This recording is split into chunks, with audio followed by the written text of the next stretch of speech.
FBI, come out of the bathroom. Step out of the bathroom.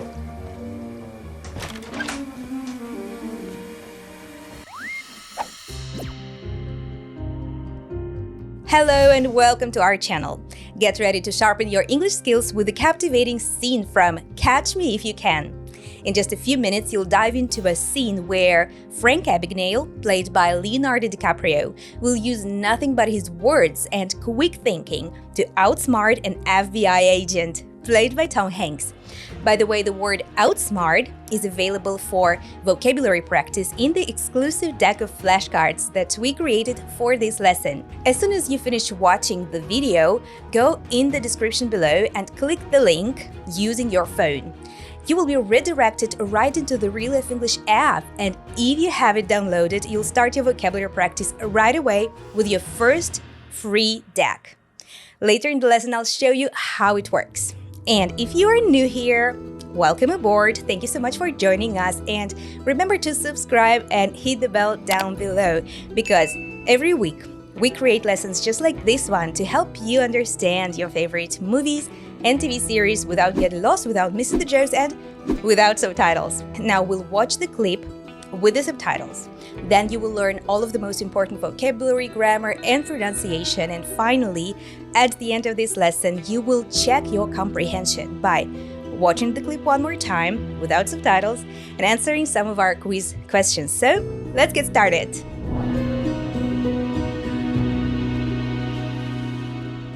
Come out of the bathroom. Step out of the bathroom. Hands on your head.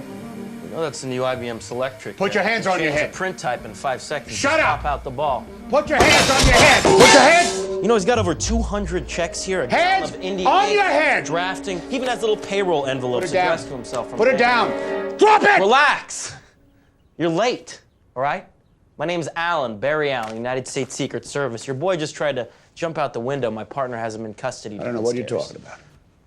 What, you think the FBI are the only ones on this guy? I mean, come on. Come on, he's dabbling in government checks here. I've been following a paper trail on this guy for months now. Hey, you mind taking that gun out of my face? Please, really. I mean, it makes me nervous. We see some credentials. Yeah, sure. Take my whole wallet. You want my gun, too? Come over here, take my gun. Hey, look, just do me a favor. Take a look outside. Look out the window. My partner's walking him to the car as we speak. Look. Old guy almost pissed in his pants when I came through the door. He jumped right through the window onto the hood of my car. Hey, Murph. Yeah, call the LAPD again. I don't want people walking through my crime scene.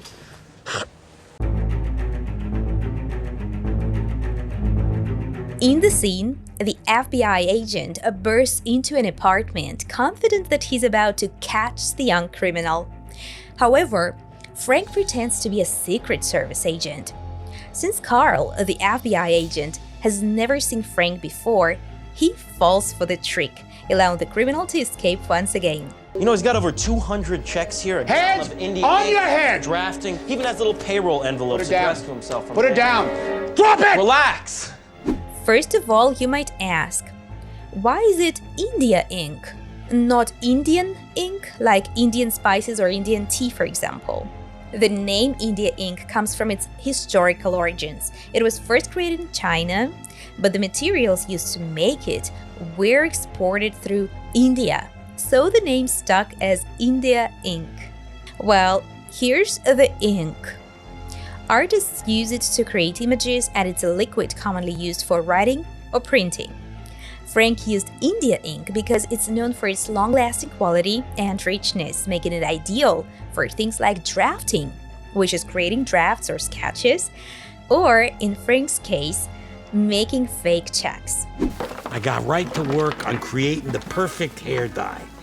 Shoe polish, India ink, permanent marker. I tried them all. You know, he's got over 200 checks here. Hands of India on Inc, your head. Drafting. He even has little payroll envelopes addressed to himself. From Put it down. Drop it. Relax. In the US, they measure liquids in gallons instead of liters. 1 gallon is about 3.8 liters. Americans still use gallons mostly because of history. When the country was founded, the British measurement system, which included gallons, was already in use. While the UK later switched to the metric system, the US stuck with the old measurements. Now, if you are a coffee addict, being in the US, you could say that you drink gallons of coffee. Check out this example from How I Met Your Mother. No, I'm sorry. I shouldn't have spent the last 6 years passive-aggressively drinking gallons of coffee around you. And I shouldn't have taken that sewing class to learn how to make that wedding present costume. You know, he's got over 200 checks here. Heads on your head! Drafting. He even has little payroll envelopes addressed to himself. Put it down. Drop it! Relax! One of my friends says that Friday is his favorite day because it's payday. On your payday, you would usually receive your salary, especially before these total digitalizations, in payroll envelopes. This is an envelope with a paycheck in it. To be on payroll means to be officially employed by a company or organization and you receive a regular payment for your work. We keep him on payroll, put him back on tenting houses, setting up the lab, and so forth. We keep him close. You're late, all right? My name's Alan, Barry Allen, United States Secret Service. Your boy just tried to jump out the window. My partner has him in custody. I don't know what you're talking about. Having someone in custody means keeping them under police control. After you're arrested, you are then held in custody while the police decide what to do next. I got him. It's all right. My partner has him in custody. I don't know what you're talking about. You think the FBI are the only ones on this guy? I mean, come on. Let's break down this sentence. I don't know what you're talking about. We've got here a drop of the T sound in the anti-letters combination. I don't know becomes I don't know. Then we have a stop T at the end of what. We prepare to pronounce the T sound, but then don't let the air out, leaving the sound silent. What you're. And finally, we have a reduction of a nasal sound at the end of talking and have it merged with a schwa sound from about. About. Talking about. I don't know what you're talking about. Listen again and repeat. I don't know what you're talking about. I don't know what you're talking about.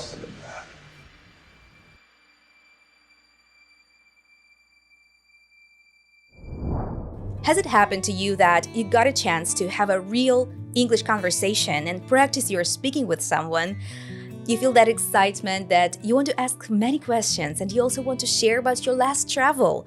But then comes this moment when you start feeling awkward and frustrated because of frequent pauses you make and because these words you were learning just don't come to you at the moment when you need them. I know, this sucks, and I've been there myself. And what you gonna do? Will you stop trying to practice your speaking? No, you should do the opposite. You should speak even more, but this time you should be smarter with your vocabulary practice. And that's where the Real Life English app comes in. Let me tell you how it works.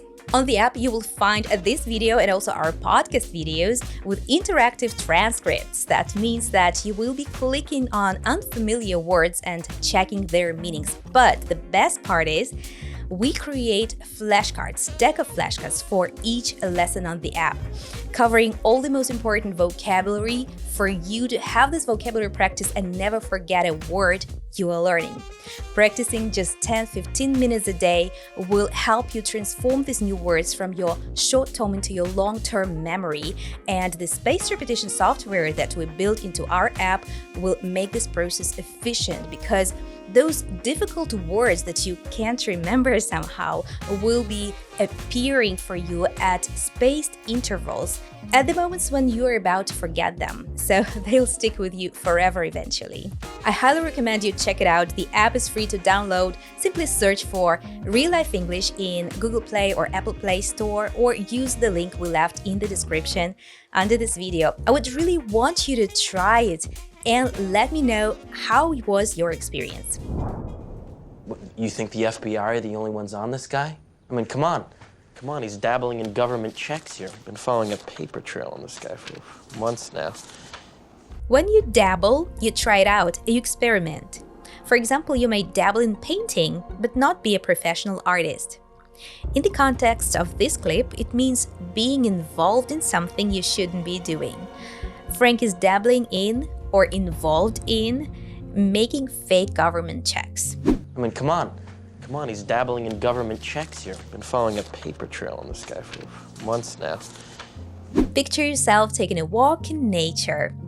When you're hiking, you usually follow the trail, right? It's the path that takes you somewhere. Now, when we say paper trail, we're talking about a similar idea. It's like a path made of documents or records that shows what someone has been doing over time. If you leave a trail, you leave clues behind. So is there any way that I can get his records without leaving a paper trail? I'm sorry, but I can't release records without documentation. Hey, you mind taking that gun out of my face? Please, really. I mean, it makes me nervous. We see some credentials. Yeah, sure. We usually start a sentence with "do you mind" when you want to make a polite request, like in "do you mind opening the window?" But as you could see in the clip, the native speakers usually drop the word "do," so the sentence starts with "you mind?" Or even further reduction happens sometimes, and you can hear "mind" as the beginning of such sentences. Check this out in this example. I've been pretty upfront about it. But to want to destroy him? That's pretty serious. You mind telling me why? Credentials are documents or qualifications that prove your abilities, achievements, or authority in a particular field. Carl asked Frank for credentials to see if he's a real Secret Service agent. Ah, you want to see my credentials? There. You want my gun too? Come over here, take my gun. Hey, look, just do me a favor. Take a look outside. Look. Do me a favor is a common phrase used to ask for help or a small request. It's casual and friendly, and sometimes people use it in a joking way too, depending on the situation. Cousin, listen, do me a favor, okay? I'm trying to get us out of this hole, all right? I want today to go smooth. Please do not bring that shit up. Hey, look, just do me a favor. Take a look outside. Look out the window. We have a connected speech here in this phrase, take a look. So the K sound from take is linked with the schwa sound from a, take a look. And the K sound from look is linked to the next word as well, look outside. So they all form one big chunk. Take a look outside. Take a look outside. Listen and repeat. Take a look outside. Look. Take a look outside. Look.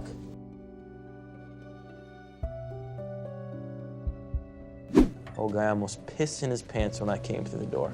He jumped right through the window onto the hood of my car. Hey, Murph. Yeah, call the LAPD again. I don't want people walking through my crime scene. Hood is the front part of a car that covers the engine. In British English, the hood of a car is called the bonnet. Oh, I have faith in you, but this isn't a junkyard. This is a garage. Hey, pop the hood. Pop the hood? Pop the hood. Sir!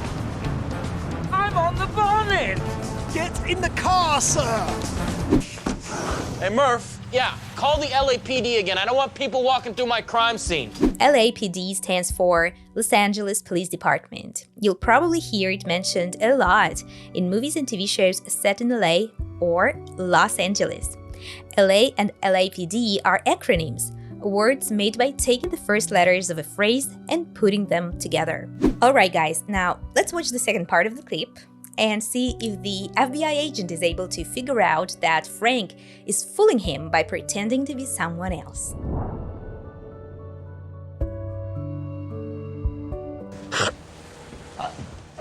I didn't expect the Secret Service on this. Don't worry about it.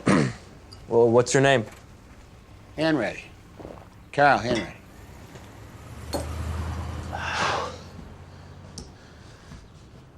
Mind if I see some identification? Sure. You know, you never can be too careful these days. Well, tough luck, Carl. 5 minutes earlier, you would have landed yourself a pretty good collar. It's all right. 10 seconds later, and you'd have been shot.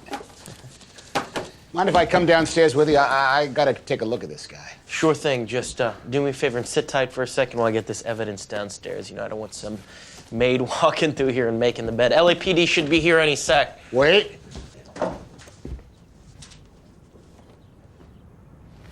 Your wallet. You hang on to it for a minute. I trust you.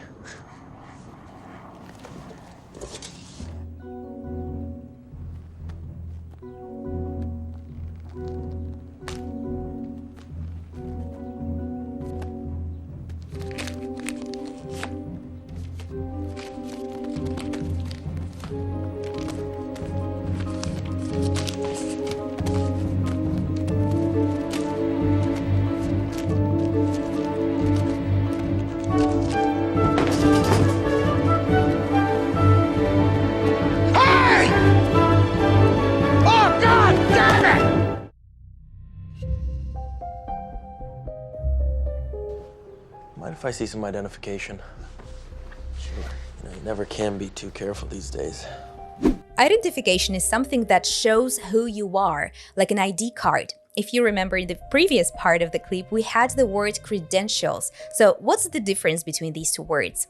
Credentials show what you are qualified to do, while identification just simply shows who you are. No, I'm not dead. My brother's dead. I'm very sorry to hear that. Thank you. Yeah, I'm sorry for your loss, too. Can I see some kind of identification? Yeah. Well, tough luck, Carl. 5 minutes earlier, you would have landed yourself a pretty good collar. It's all right. 10 seconds later, and you'd have been shot. Tough luck is a phrase you can use when something doesn't go well for someone. For example, if your friend missed the last bus home, you might say, "Tough luck, man." It's often used in a lighthearted or sympathetic way, but sometimes it can be a bit teasing, depending on the situation.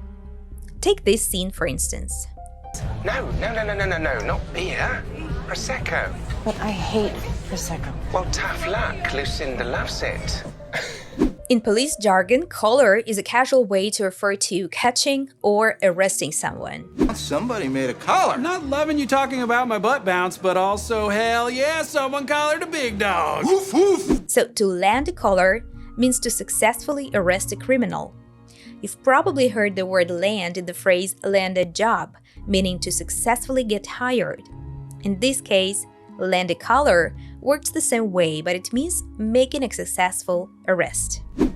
We learned a lot about your bio from your testimony. Good upbringing, good college, landing your dream job 3 months after arriving here. Wow. How about reviewing the conditionals? Look at these sentences again. Well, tough luck, Carl. 5 minutes earlier, you would have landed yourself a pretty good collar. It's all right. 10 seconds later, and you'd have been shot. Could you define if the situation described in these sentences is real or unreal? There are 4 types of conditionals, 2 for real situations and 2 for unreal. This is an imaginary situation. First, Frank says, if you had arrived here 5 minutes earlier, you would have landed yourself a good collar. And then Carl answers, if I had arrived 10 seconds later, you would have been shot. Yes, you could have noticed that the sentences don't have the if part, which is a very common thing in conversational English. So these 2 sentences deal with the imaginary situation that didn't happen in the past, and to express it, we use the 3rd type of conditionals here. It is formed by the past perfect in the if clause and would have plus past participle in the main clause. Now, you could practice it a little bit by writing the sentences using the 3rd conditional in the comments below. Mind if I come downstairs with you? I gotta take a look at this guy. Sure thing. Just do me a favor and sit tight for a second while I get this evidence downstairs. You know, I don't want some maid walking through here and making the bed. LAPD should be here any sec. Wait. We've covered some grammar. Now let's check the connected speech. Carl says, I gotta take a look at this guy. What happens here? I have got to becomes I gotta. I gotta. As we've seen in the previous example, the K sound from take links to the schwa sound and then on to the next word. Take a look. And the K from look links to the A sound from at. Look at. Take a look at. Then the T from at merges into the sound from this. At this. So we don't fully pronounce the T sound. At this. And the whole phrase sounds like, take a look at this guy. Take a look at this guy. Listen and repeat. I gotta take a look at this guy. I gotta take a look at this guy.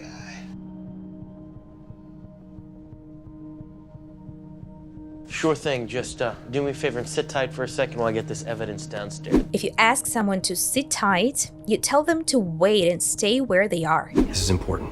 I'll figure it out. You sit tight. Don't let anyone in. Evidence is anything that can help to show something is true, especially when it comes to solving a crime.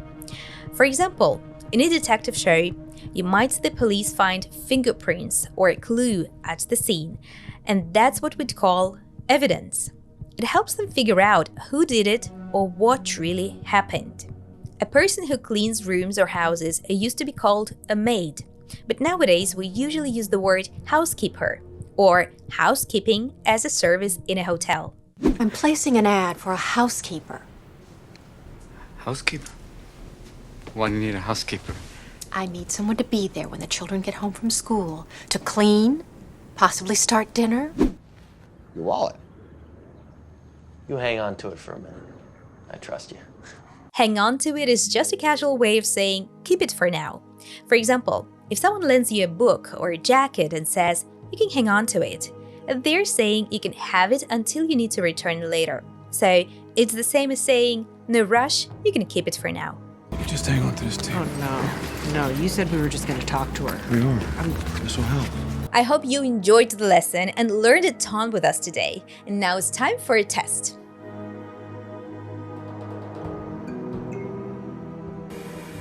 Hands on your head. You know that's the new IBM Selectric. Put your hands on your head. Change the print type in 5 seconds. Shut up! Pop out the ball. Put your hands on your head. Put your hands. You know, he's got over 200 checks here. A Hands ton of Indian on ink, your head. Drafting. He even has little payroll envelopes addressed to himself. From Put it down. Drop it! Relax. You're late, all right? My name's Alan, Barry Allen, United States Secret Service. Your boy just tried to jump out the window. My partner has him in custody. I don't know what you're talking about. What, you think the FBI are the only ones on this guy? I mean, come on. Come on, he's dabbling in government checks here. I've been following a paper trail on this guy for months now. In this context, if you are dabbling in something, it means you are get stuck and confused, involved in something, gambling your money.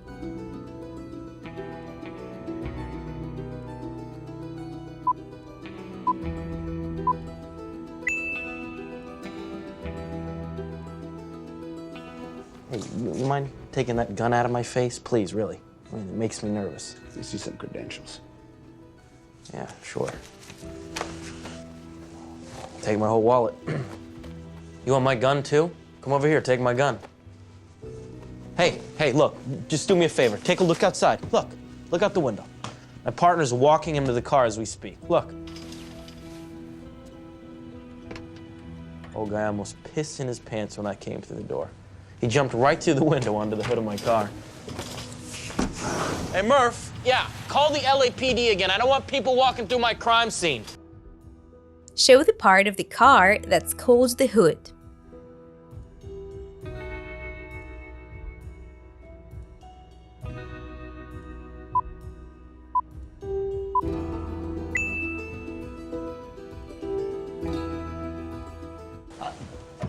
I didn't expect the Secret Service on this.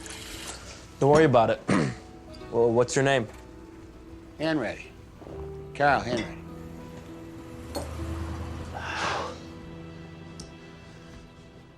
Mind if I see some identification? Sure. You never can be too careful these days. Well, tough luck, Carl. 5 minutes earlier, you would have landed yourself a pretty good collar. It's all right. 10 seconds later, and you'd have been shot. What does this sentence mean?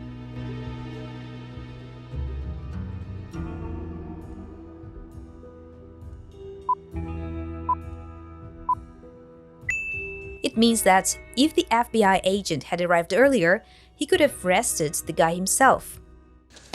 Mind if I come downstairs with you? I gotta take a look at this guy. Sure thing. Just do me a favor and sit tight for a second while I get this evidence downstairs. You know, I don't want some maid walking through here and making the bed. LAPD should be here any sec. Wait.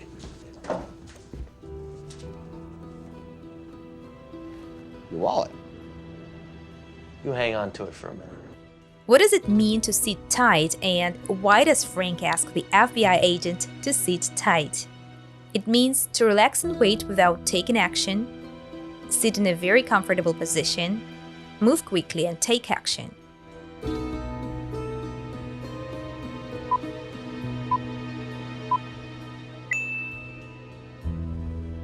So the correct variant is A, and he asks the FBI agent to sit and wait until Frank brings the evidence. This way, the housekeeper won't change anything at the crime scene. Thank you so much for learning with us today, and please remember to subscribe to our channel and hit that bell down below not to miss any of our newest lessons. You may also practice all the new words and expressions that you learned today with the exclusive deck of flashcards that you will find on the Real Life English app. The link to download it is in the description below. And if you're staying on YouTube, this is the next lesson for you to watch.